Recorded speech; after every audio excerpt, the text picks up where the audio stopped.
Hello बच्चों, मैं हूं आपका केमिस्ट्री टीचर राहुल तिवारी और आज फिर हम लोग अपने YouTube channel South city PCM पर मिल रहे हैं। उसी अपने पुराने topic D block and F block chapter में जो कुछ टॉपिक पढ़ चुके थे और आगे की हमको आज कैरेक्टरिस्टिक्स पे कुछ बात करनी है। जो कैरेक्टरिस्टिक्स हैं उनमें से 2 से 3 कैरेक्टरिस्टिक्स हम लोगों ने बात कर ली थी, like oxidation state, electronic configuration, इन पे हमने बात कर ली थी।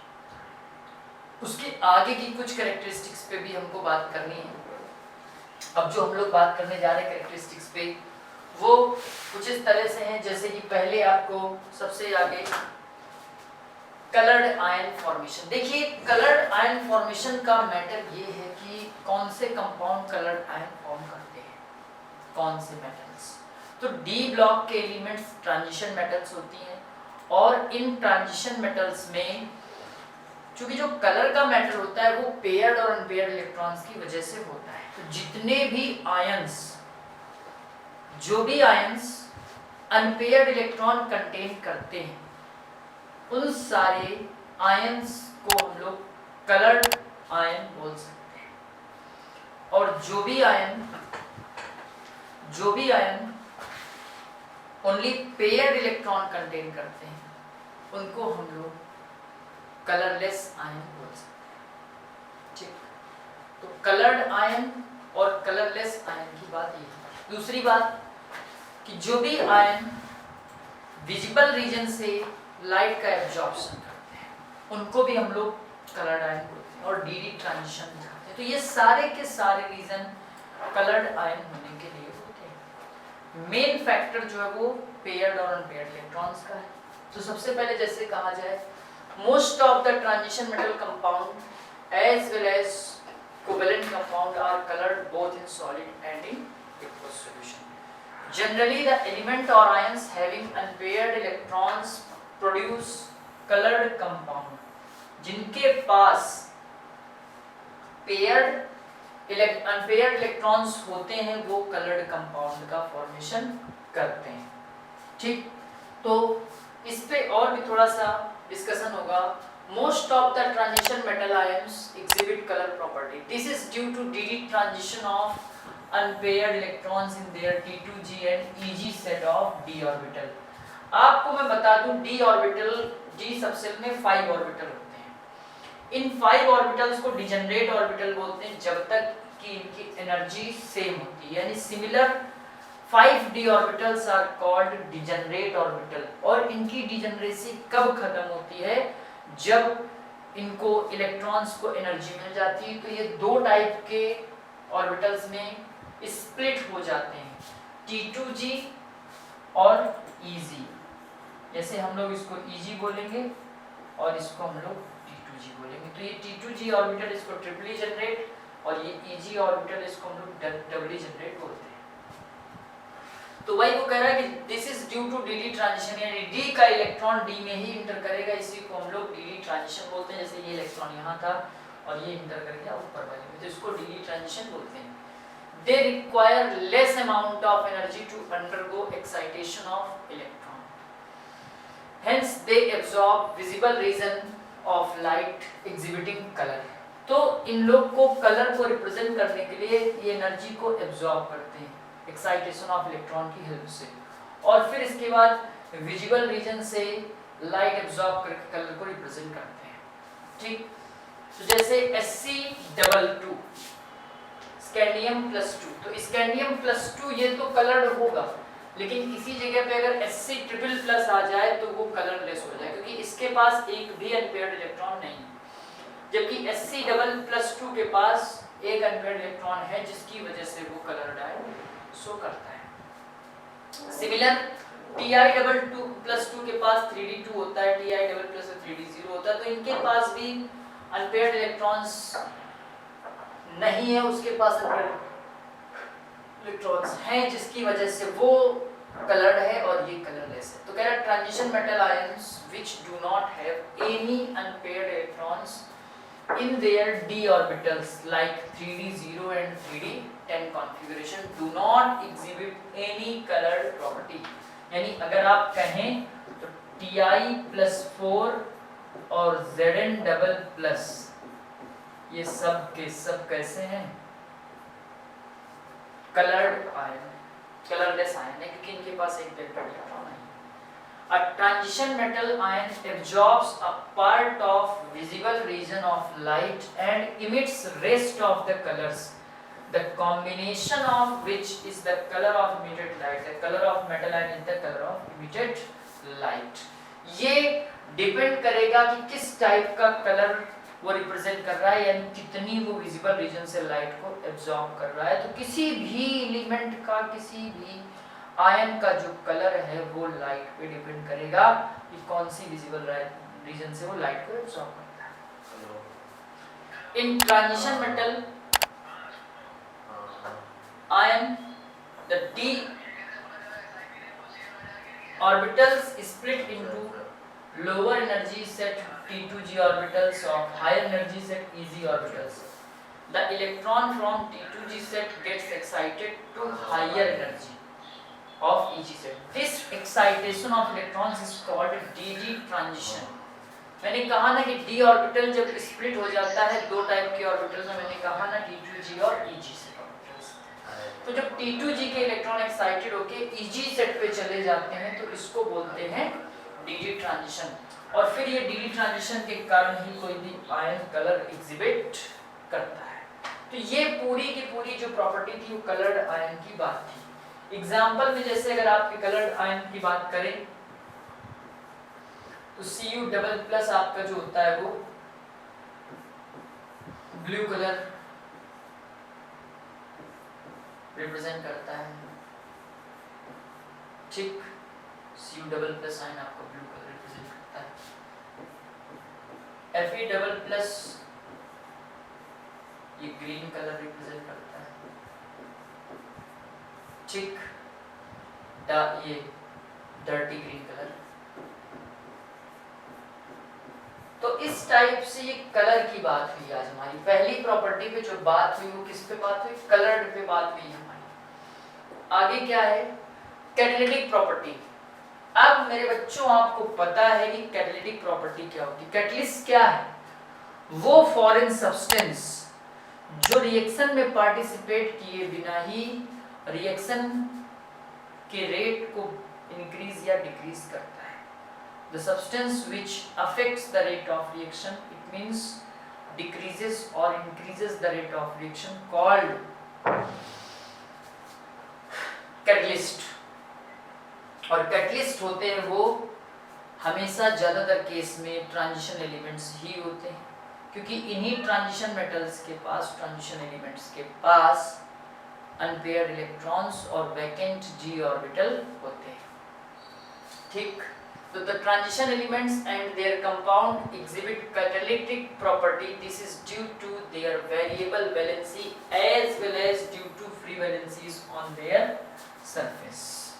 क्योंकि फ्री वैलेंसीज होती हैं उसकी सरफेस पे और इसकी वेरिएबल वैलेंसी होती है। अगला कह रहा है when transition elements and their compounds are powdered state, जब कोई ट्रांजिशन एलिमेंट और उसका कंपाउंड किसमें है? पाउडर्ड स्टेट में है। Their catalytic properties exhibited will be to a stronger, greater extent. This is due to greater surface area available in powdered state। कह रहा है जो कोई भी कैटलिस्ट होता है वो सॉलिड स्टेट के कंपैरिजन में जो वो पाउडर्ड स्टेट में होता है तो ज़्यादा इफेक्टिव होता है। उसका रीज़न यही है क्योंकि पाउडर्ड स्टेट में वो सरफेस एरिया ज़्यादा कवर करता है, ठीक। क्योंकि जितना ज़्यादा सरफेस एरिया कवर करेगा उतना ज़्यादा उसकी रिएक्टिविटी बढ़ेगी, कैटालिटिक प्रॉपर्टी बढ़ेगी। आगे कह रहा है transition metal and their compounds exhibiting catalytic properties in various processes. For example like TiCl3 used as a Ziegler Natta catalyst. इसको बोलते हैं जिगलर-नाटा कैटलिस्ट। और ये कहाँ यूज होता है? पॉलीथीन के प्रिपरेशन में यूज होता है। नाम है जिगलर-नाटा कैटलिस्ट। समझ रहे हैं आप? कहाँ यूज होता है? पॉलीथीन के, एथीन से पॉलीथीन बनाया जाता है। वो कौन सा कैटलिस्ट है? जिगलर-नाटा कैटलिस्ट है। ध्यान रखिएगा इसको। V2O5 वेनेडियम पेंटाऑक्साइड, जो वेनेडियम पेंटाऑक्साइड है ये SO2 को SO3 में कन्वर्ट करता है कांटेक्ट प्रोसेस में, जिसमें कि सल्फ्यूरिक एसिड का प्रिपरेशन करते हैं। तो सल्फ्यूरिक एसिड के प्रिपरेशन में SO2 को SO3 में कन्वर्ट करने के लिए वेनेडियम पेंटाऑक्साइड का यूज करते हैं। उसी टाइप से मैग्नीज डाइऑक्साइड कैटलिस्ट का यूज करते हैं ऑक्सीजन के लैब प्रिपरेशन की। जब आप ऑक्सीजन गैस का लैब प्रिपरेशन करते हैं तो वहां पे मैग्नीज डाइऑक्साइड कैटलिस्ट का यूज करते हैं। नेक्स्ट है Fe iron catalyst. Promoted iron is used in the Haber process in the making for ammonia. Ammonia के प्रिपरेशन में हम लोग इस आयरन कैटलिस्ट का यूज करते हैं। आपने ये रिएक्शन तो कई बार पढ़ी होगी, N2 + 3H2 reversible 2NH3 reversible 2NH3 और एरो पे रखा रहता है। तो ये आपका आयरन कैटलिस्ट था जो कि अमोनिया के हेबर प्रोसेस में उसके फॉर्मेशन में यूज किया। नेक्स्ट है मैग्नेटिक प्रॉपर्टी। मेरे बच्चों ये भी एक इंपॉर्टेंट प्रॉपर्टी है मैग्नेटिक प्रॉपर्टी। मैग्नेटिक प्रॉपर्टी का मतलब होता है कि कोई भी एलिमेंट्स जो होता है पेयर्ड और अनपेयर्ड इलेक्ट्रॉन्स कंटेन करते वही मैग्नेटिक प्रॉपर्टी शो करते हैं। जितने भी सब्सटेंस जिनके पास अनपेयर्ड इलेक्ट्रॉन हैं, तो ऐसे सारे के सारे सब्सटेंस जिनके पास अनपेयर्ड इलेक्ट्रॉन हैं वो सब मैग्नेटिक फील्ड की तरफ अट्रैक्ट होंगे और मैग्नेटिक फील्ड की तरफ अट्रैक्ट होकर के वो मैग्नेटिक प्रॉपर्टीज शो करेंगे। ठीक, तो जिनके पास अनपेयर्ड इलेक्ट्रॉन है वो पैरामैग्नेटिक इन नेचर होंगे और जिनके पास सारे के सारे पेयर्ड इलेक्ट्रॉन है वो डायामैग्नेटिक इन नेचर होंगे। ठीक, तो वही ये कह रहा है कि generally transition elements exhibit the magnetic property of paramagnetic substance is one which is attracted into magnetic field. Paramagnetism is mainly due to presence of unpaired electron in atoms or ions or molecules. It varies inversely with temperature. Diamagnetic substance क्या है? Is one which is slightly repelled by magnetic field. It is independent of temperature. ठीक, as is evident, most of the transition metal ions have unpaired electrons in their d orbitals. Hence, most of the transition metal ions are paramagnetic in nature. ये paramagnetic in nature में नहीं होते क्योंकि जिनके पास भी सारे के सारे paired इलेक्ट्रॉन होते हैं वो diamagnetic in nature होते हैं। ठीक, तो ज़्यादा से ज़्यादा ट्रांजिशन मेटल्स जो होती हैं वो आपकी पैरामैग्नेटिक इन नेचर ही होती हैं। कुछ होते हैं जैसे Zn++, Sc++, Ti+4, Cu+, तो जिनके पास भी सारे के सारे पेयर्ड इलेक्ट्रॉन्स होते हैं वो सारे के सारे आपके क्या होते हैं? Diamagnetic in nature. जिनके पास अनपेयर्ड इलेक्ट्रॉन्स वो paramagnetic in nature. Transition metal ions having 3d0 and 3d10 configuration exhibit diamagnetic nature. The total magnetic moment of the substance is the resultant of the magnetic moments of all the individual electron. ठीक, तो आगे बोल रहा है कि magnetic moment निकालना है। Magnetic moment means mu निकालना होता है। तो कह रहा है created due to spinning of unpaired electrons can be calculated by using this formula. तो स्पिनिंग ऑफ अनपेयर्ड इलेक्ट्रॉन्स जो कि मैग्नेटिक मोमेंट के अबाउट बताता है। n क्या है? n is the number of unpaired electrons in the metal ion. mu is equal to √nn+2. mu क्या है? magnetic moment in Bohr magnetons Bm. The magnetic moment of diamagnetic substance will be 0. जो भी जितने भी diamagnetic substance हैं उनका magnetic moment 0 होगा क्योंकि उनके पास एक भी unpaired electron नहीं होगा। ठीक, आगे कह रहा है transition metal ions having D5 configuration. जितनी भी मेटल आयंस के पास D5 कॉन्फ़िगरेशन होता है will have maximum number of unpaired electrons. उनके पास क्या है? Maximum number of unpaired electrons होते हैं, ठीक। They will be maximum paramagnetic in nature.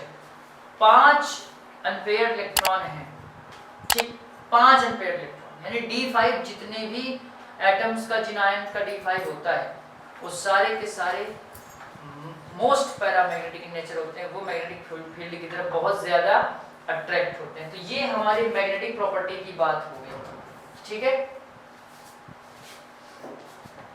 आगे मेटेलिक कैरेक्टर। अब भैया डी ब्लॉक यानी ट्रांजिशन मेटल्स जो होती हैं इनको आप मेटेलिक कैरेक्टर्स की बेसिस पे बात करोगे तो आपको तो अच्छे से पता है कि ये तो ऑल सारी की सारी मेटल्स हैं, ठीक। तो all the D block elements are metals as the number of electrons in outermost cell are 1 or 2। कि सारी की सारी डी ब्लॉक एलिमेंट्स हैं, उनके पास आउटर मोस्ट सेल में 1 या 2 इलेक्ट्रॉन होते हैं, ठीक, और वो लूज भी करती हैं। तो इस सिचुएशन पे आपको मैं बता दूं कि जब उनके पास 1 या 2 इलेक्ट्रॉन है, वो लूज करेंगे, कैटायन बनाएंगे, तो इसका मतलब क्या है, जब कैटायन बनाएंगे तो वो मेटल्स होंगी। They are hard, malleable and ductile. ये हार्ड है, मैलिएबल है और डक्टाइल है। सेकेंड भी group element Cu, Ag, Au are most ductile and soft. Most ductile और सॉफ्ट होते हैं। These are the good conductor of heat and electricity। ये बहुत अच्छे कंडक्टर होते हैं हीट और इलेक्ट्रिसिटी के। Due to free electrons, elements of first B group are most conductive in nature। Their order of conductivity is, सबसे ज्यादा conductivity किसकी होती है, सिल्वर की, देन कॉपर की, Au, फिर Al, यानी सबसे कम कंडक्टिविटी Al की। Covalent and metallic bonding both exist in the atom of transition metals. Transition metals की बॉन्डिंग में जो होते हैं, ट्रांजिशन मेटल्स होती हैं, उसके एटम कोवेलेंट और मेटेलिक दोनों तरह की बॉन्डिंग एग्जिस्ट करते हैं, ठीक। आगे कह रहा था presence of partially field D orbital favour covalent bonding and metallic bonding. जिनके पास भी डी ऑर्बिटल पार्शियली फिल्ड होता है वो लोग कोवेलेंट बॉन्डिंग और ये आपके मेटेलिक बॉन्डिंग दोनों का फेवर करते हैं। These bonding are favorable also due to possession of 1 or 2 electrons in outermost energy cell। और यही इलेक्ट्रॉन outermost energy cell में जो होते हैं, यही लोग फेवरेबल होते हैं कि भाई बॉन्ड बनाइए आप, ऐसा।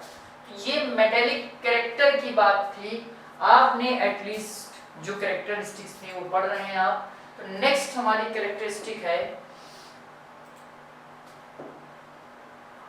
Formation of interstitial compound. ये मेरे बच्चों इंटरस्टिशियल कंपाउंड क्या होते हैं?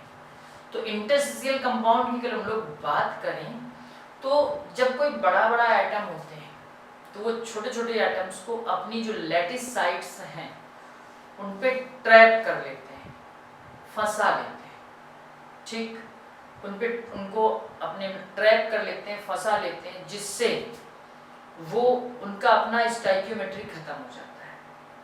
किसका? वो छोटे छोटे एटम्स। जैसे सपोज करिए आपके पास कंपाउंड है Fe3H, ठीक, TiC, ये सब के सब इंटरस्टिशियल कंपाउंड में आते हैं। वही तो मैंने कहा कि जब कोई बड़ा एटम छोटे छोटे एटम्स को अपने लैटिस साइट्स पे ट्रैप कर लेते हैं, जिसकी वजह से उनका अपना स्टाइकियोमेट्री नहीं रह जाता और ऐसे कंपाउंड्स जो होते हैं उनका मेल्टिंग और बॉइलिंग पॉइंट भी हाई हो जाता है।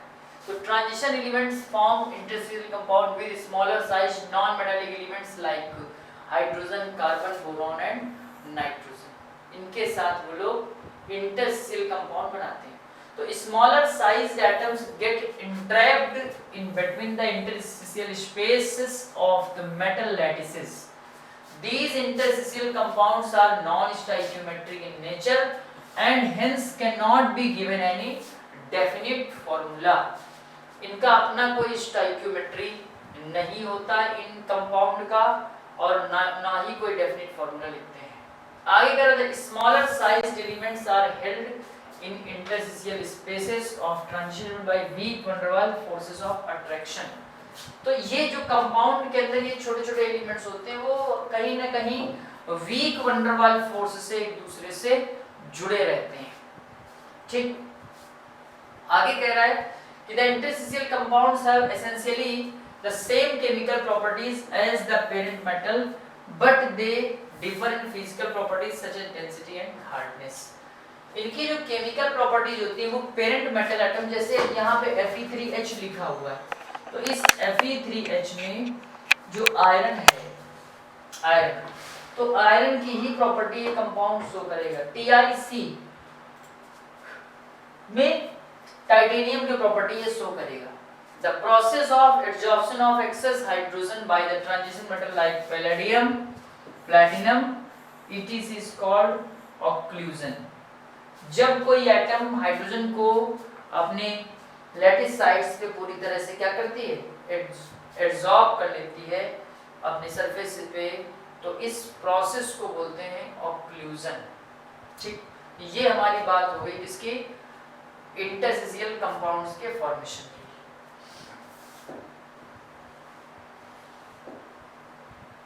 अगली बात है हमारी मेल्टिंग एंड बॉइलिंग पॉइंट या एंथैल्पी ऑफ एटमाइजेशन। देखो जनरली क्या है कि चूंकि मेटल्स हैं, डी ब्लॉक एलिमेंट्स हैं, तो इनके मेल्टिंग और बॉइलिंग पॉइंट तो जनरली हाई ही होंगे। और जब मेल्टिंग और बॉइलिंग पॉइंट हाई होंगे तो क्यों हाई होंगे, क्योंकि इनके पास number of large unpaired electrons होंगे और वो भी बॉन्डिंग में पार्टिसिपेट कर जाएंगे, जिसकी वजह से उनके बीच में स्ट्रॉन्ग मेटेलिक बॉन्डिंग होगी और उनका मेल्टिंग और बॉइलिंग पॉइंट बहुत ज़्यादा हो जाएगा। ठीक, तो मेल्टिंग और बॉइलिंग पॉइंट ज़्यादा होने का रीज़न आपको बता दिया कि भैया उनके पास अनपेयर्ड इलेक्ट्रॉन्स होंगे, वो भी बॉन्डिंग में पार्टिसिपेट कर जाएंगे, so they have very strong metallic bonding, hence high Np and Bp। दूसरा इसी के बगल में एक लिख दिया गया enthalpies of atomization. Enthalpy of atomization ये भी एक पॉइंट है, एग्जाम में अक्सर इसका क्वेश्चन आता है कि जिंक की एंथैल्पी ऑफ एटमाइजेशन एकदम लो होती है। क्यों? एंथैल्पी मींस होती है हीट, एटमाइजेशन का मतलब होता है एटम्स में कन्वर्ट करने के लिए जिस हीट की नीड होती है उसको एंथैल्पी ऑफ एटमाइजेशन बोलते हैं। तो एंथैल्पीज ऑफ एटमाइजेशन में वही मैंने कहा कि जिनके पास भी अनपेयर्ड इलेक्ट्रॉन्स होते हैं वो एंथैल्पी ऑफ एटमाइजेशन ज़्यादा शो करते हैं, और जिनके पास सारे पेयर्ड इलेक्ट्रॉन हो जाते हैं वो एंथैल्पी ऑफ एटमाइजेशन ज़्यादा शो करते हैं। तो सबसे पहले मान लीजिए सपोज करिए आपकी जिंक है, अभी क्वेश्चन ये हमेशा आया है कि zinc has lower enthalpy of atomization. Why? क्यों? क्योंकि जिंक के पास जो जिंक है, जिंक के पास एक भी अनपेयर्ड इलेक्ट्रॉन नहीं होता, जिसकी वजह से इसकी एंथैल्पी ऑफ एटमाइजेशन सबसे कम होती है। ठीक, तो एंथैल्पी ऑफ एटमाइजेशन का क्वेश्चन याद रखिएगा, जिसके पास ज्यादा अनपेयर्ड इलेक्ट्रॉन उसकी एंथैल्पी ऑफ एटमाइजेशन उतनी ही ज्यादा हो। ठीक, ये एंथैल्पी ऑफ एटमाइजेशन की बात होती है। आगे आती है आयनाइजेशन एंथैल्पी। देखिए आयनाइजेशन एंथैल्पी की डेफिनेशन क्या होती है कि the amount of energy released during the amount of energy required for the removal of electrons in the outermost cell of an atom। किसी एटम के outermost cell से electron निकालने के लिए जिस एनर्जी की नीड होती है उस एनर्जी को हम लोग आयोनाइजेशन एंथैल्पी बोलते हैं। तो इसमें क्या ट्रेंड आप देख रहे हो कि एंथैल्पी ऑफ एटमाइजेशन का ट्रेंड कुछ इस तरह से है कि जब आप मूव करोगे लेफ्ट टू राइट तो एंथैल्पी ऑफ आयनाइजेशन एंथैल्पी पहले तो यहाँ तक Fe तक इंक्रीज कर रही है, फिर यहाँ पे कांस्टेंट हुई, देन डिक्रीज हुई और फिर लास्ट में इंक्रीज हुई। क्यों इंक्रीज हुई जिंक में? क्योंकि जिंक के पास 3d10 होता है, 3d10, और यहाँ पे क्या हुआ है क्योंकि ये 3d5 होता है, 3d5, तो यहाँ से इलेक्ट्रॉन निकालना भी बहुत मुश्किल और यहाँ तक इलेक्ट्रॉन निकालना मुश्किल ही नहीं, आप यूं कह सकते हो नामुमकिन है। तो ये एंथैल्पी ऑफ एटमाइजेशन का ट्रेंड था। आगे इसके पहले हमारे पास एक टॉपिक और है, वही एंथैल्पी ऑफ एटमाइजेशन की बात यहाँ पे करेगा। Due to an increase in nuclear charge which accompanies the filling of inner d orbital, there is an increase in ionization enthalpy along each series of the transition elements from left to right. However, many small variations occur. ये point आपको याद रखना है कि generally क्या होता है कि due to increase in nuclear charge which accompanies the filling of inner D orbital, क्योंकि इनर डी ऑर्बिटल में इलेक्ट्रॉन फिर होते हैं, there is an increase in ionization enthalpy, जिसकी वजह से एंथैल्पी जो होती है धीरे धीरे करके इंक्रीज करती है। ठीक, जैसे जैसे सीरीज में आप लेफ्ट टू राइट मूव करते हैं, लेकिन फिर भी उसके बावजूद कुछ ना कुछ वेरिएशन नजर जरूर आते हैं, क्योंकि केमिस्ट्री है और केमिस्ट्री का दूसरा नाम एक्सेप्शन है। तो एक्सेप्शन पे बात हम लोग कर ही रहे हैं। तो इस तरह से हमारे पास ये पूरी की पूरी बात आ जाती है इसकी प्रॉपर्टीज पे, कैरेक्टरिस्टिक्स पे। अब एक और पॉइंट हम लोग बात कर रहे हैं कि एलॉय फॉर्मेशन, जो एलॉय फॉर्मेशन है, कॉम्प्लेक्स फॉर्मेशन है, हम लोग 2-3 पॉइंट पे भी बात करेंगे। अब जैसे हमारे पास आता है कॉम्प्लेक्स फॉर्मेशन एबिलिटी, कॉम्प्लेक्स कैसे बनाए जाते हैं इस पे बात कर लेते हैं। तो सबसे पहले हम आपको बता दें, कॉम्प्लेक्स कंपाउंड का मतलब होता है वो आपके कोऑर्डिनेशन कंपाउंड। ये आगे वाला चैप्टर है पूरा का पूरा, इस चैप्टर में हम लोग आगे बात करने वाले हैं। कॉम्प्लेक्स कंपाउंड फॉर्मेशन क्या होता है कि भैया जिसके पास भी डी ऑर्बिटल वैकेंट होता है, पार्शियली फिल्ड डी ऑर्बिटल होता है, वो सारे के सारे कंपाउंड हमारे पास कॉम्प्लेक्स आयन का फॉर्मेशन करते हैं। ठीक, तो वही ये भी कहेगा वेरिएबल वैलेंसी होनी चाहिए, वेरिएबल ऑक्सीडेशन स्टेट होना चाहिए। तो कॉम्प्लेक्स आयन फॉर्मेशन कह रहा था cations of transition metals have great tendency to form complexes with several molecules or ions called ligands। जो भी ट्रांजिशन मेटल्स के साथ इलेक्ट्रॉन का ट्रांसफर करके एक बड़ा सा कंपाउंड बनाता है, वो कॉम्प्लेक्स कंपाउंड होता है। और उसमें कुछ मॉलिक्यूल, कुछ आयंस होते हैं जो lone pair of electron donate करते हैं, उनको बोलते हैं ligands. The bonds involved in the formation of complex are coordinate and hence the complexes are also called coordinate complexes। कह रहा है कि जो बॉन्ड होता है इन कॉम्प्लेक्स में, उस बॉन्ड जो बॉन्ड इन्वॉल्व होता है उस बॉन्ड को हम लोग बोलते हैं कोऑर्डिनेट बॉन्ड, डेटिव बॉन्ड। ठीक, डेटिव बॉन्ड या आपका कोऑर्डिनेट बॉन्ड, ठीक है। और कॉम्प्लेक्स जो होते हैं वो कोऑर्डिनेटेड कॉम्प्लेक्स होते हैं। The structure of these complexes ions in linear, square, tetrahedral, octahedral depending upon the nature of the hybridization of the metal ion। जो स्ट्रक्चर है इन कॉम्प्लेक्सेस का वो लीनियर हो सकता है, स्क्वायर प्लेनर हो सकता है, टेट्राहेड्रल हो सकता है, ऑक्टाहेड्रल हो सकता है, डिपेंड करता है हाइब्रिडाइजेशन ऑफ मेटल आयंस पे।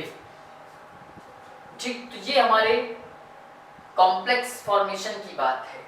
ठीक, ये कॉम्प्लेक्स फॉर्मेशन की बात हो गई। अब कौन कौन से क्यों बनाते हैं और कौन कौन से आयंस हैं, किस टाइप के आयंस, किस टाइप के एटम्स जो होते हैं वो कॉम्प्लेक्स आयन का फॉर्मेशन करते हैं। तो transition metals are found to form complex due to the factors small size and high charge in the metal ion.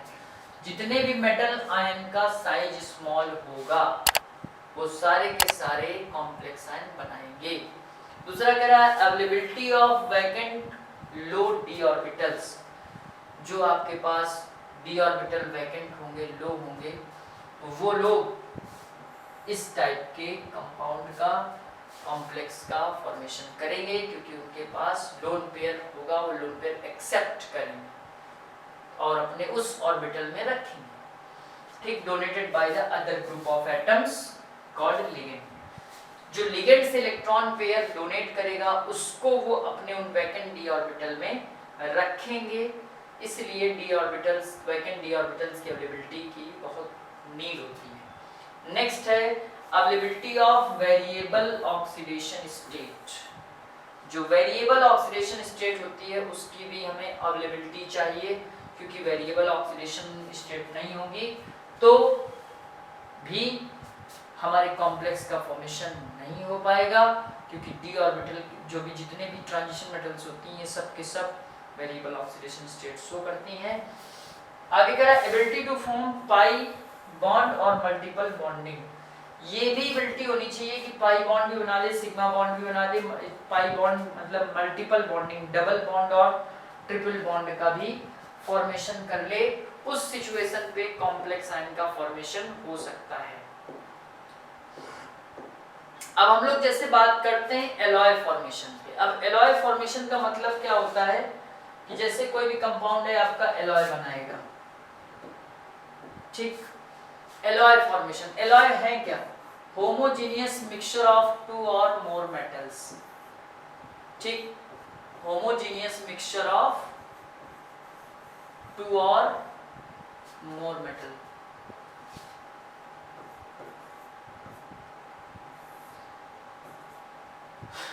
ऐसी मेटल्स जिनके एटॉमिक रेडियाई में 10 to 15% का डिफरेंस होता है, ठीक। ज्यादा डिफरेंस नहीं होता, क्योंकि ज्यादा डिफरेंस हो जाएगी तो उसकी प्रॉपर्टीज मैच नहीं करेंगी।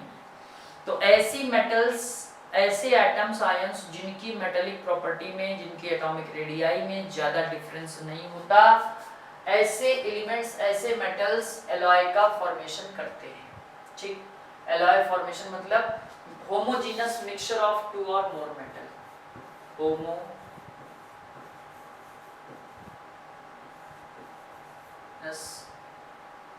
Mixture of two or more metal. Homogeneous mixture of two or more metal is called alloys. और जिनके पास भी डिफरेंस ऑफ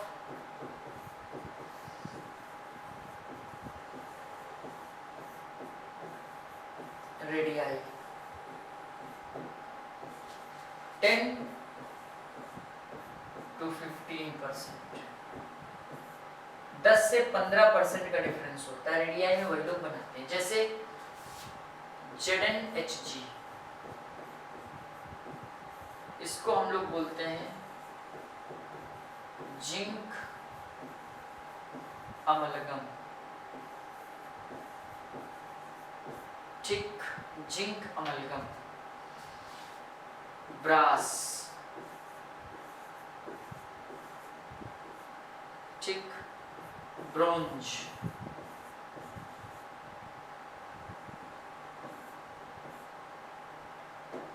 ब्रास,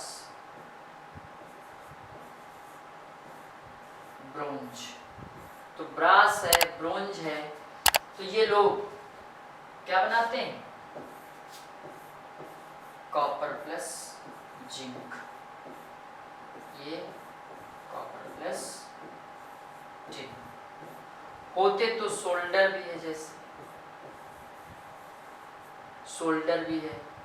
तो कई सारी ऐसी आपके एलॉयज होती हैं जो मेटल्स की, दो से ज़्यादा मेटल्स आपस में मिलती हैं और एलॉयज का फॉर्मेशन करती हैं। तो इन सभी को हम लोग बोलते हैं कि ये हमारे पास क्या है? एलॉयज है, ठीक। तो एलॉयज फॉर्मेशन के बाद अब हम लोग बात करते हैं इस चैप्टर में कौन कौन से टॉपिक मिलने वाले हैं, इस चैप्टर में कौन कौन से क्या पॉइंट मिलने वाले हैं। क्योंकि मेरे ख्याल से अब आपके पास इस टॉपिक में कुछ ही चीज़ें और बच रही हैं। तो अब आते हैं इस चैप्टर में, इस टॉपिक में कैरेक्टरिस्टिक के बाद कंपाउंड्स पे। तो हम लोग जो बात करने वाले हैं वो कंपाउंड्स पे बात पहली हो रही है हमारे पास KMnO4, KMnO4, इसको बोलते हैं potassium permanganate, potassium permanganate,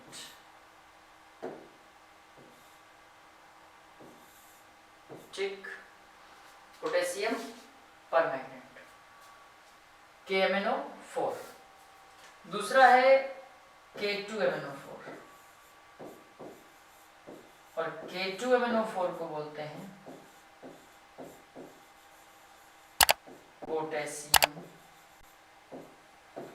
magnet. ठीक, तो मेरे बच्चों अब पोटेशियम परमैग्नेट और मैग्नेट, ये आपको ध्यान देना है कि जो पोटेशियम मैग्नेट है, ठीक, जो पोटेशियम मैग्नेट है K2MnO4 और जो पोटेशियम परमैग्नेट है वो आपका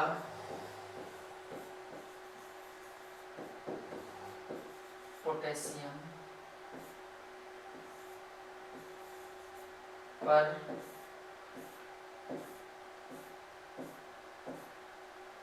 मैग्नेट, और ये है आपका KMnO4 और ये है आपका K2MnO4। तो KMnO4 और K2MnO4 में डिफरेंस क्या है? यहाँ पे जो K2MnO4 है इसका जो कलर है वो ग्रीन है, ठीक, और जो पोटेशियम परमैग्नेट का कलर है वो पर्पल कलर है।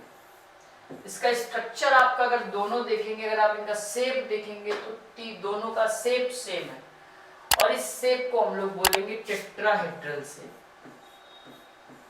क्या कहेंगे? Tetrahedral shape. डिफरेंस क्या है?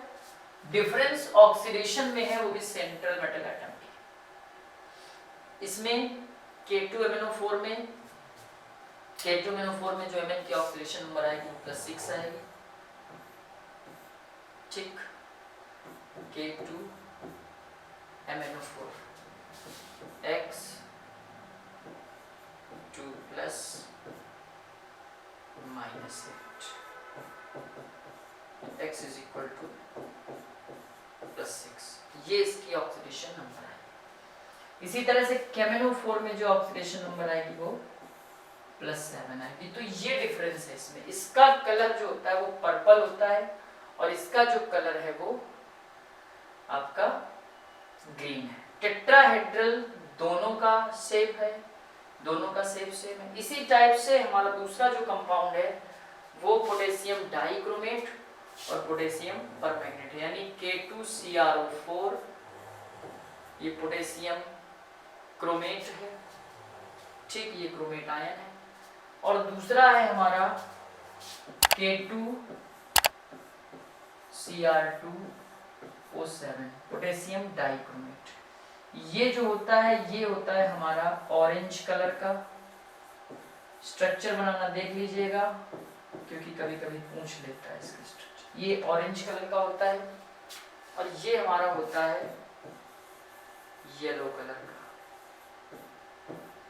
ठीक। क्रोमेट आयन का जो कलर होता है वो येलो होता है और डाइक्रोमेट आयन का जो कलर होता है वो ऑरेंज होता है। तो इस टाइप से ऑरेंज कलर और येलो कलर के दो हमारे कंपाउंड हैं, यानी और इन्हीं दोनों K2MnO4 पोटेशियम परमैग्नेट और पोटेशियम डाइक्रोमेट की प्रिपरेशन मेथड, जैसे पोटेशियम डाइक्रोमेट को क्रोमाइट ओर से बनाना होता है और पोटेशियम परमैग्नेट को पाइरोलुसाइड ओर से बनाना है। इनकी फिजिकल प्रॉपर्टीज तो कोई मतलब नहीं, लेकिन केमिकल प्रॉपर्टीज और प्रिपरेशन मेथड हमको जरूर पढ़ना होगा क्योंकि वहीं से हमारे पास CBSE हो या ISC क्वेश्चंस वहीं से बनना है। तो इस टाइप से हमारे पास तो जो क्वेश्चन बने उन पे हम लोग बात करेंगे और इसी तरह से आप हमारे साथ बने रहिएगा इसके नेक्स्ट लेक्चर में, क्योंकि तब फिर हम लोग मिलेंगे पोटेशियम परमैग्नेट और पोटेशियम डाइक्रोमेट की प्रॉपर्टीज के साथ में। तो और आपको साथ ही साथ अगर पीछे के चैप्टर्स ना देखे हो तो आप कृपया करके वीडियो देख लीजिएगा और बने रहिएगा ईयर लॉन्ग लेक्चर सीरीज के साथ हमारे YouTube channel South City PCMB पे। और मत भूलिएगा इसमें आपको फिजिक्स, केमिस्ट्री, मैथ्स और बायो के lectures free of cost available हैं। तो ध्यान रखिएगा दोस्तों, बस एक लाइक और सब्सक्राइब करना, साथ ही साथ अपने दोस्तों को शेयर करना मत भूलिएगा क्योंकि आप भी पढ़ रहे हो, आपके दोस्त भी अच्छा पढ़ेंगे। तो बस कुछ नहीं, नाम तो हमारा ही होगा। धन्यवाद, राधे राधे।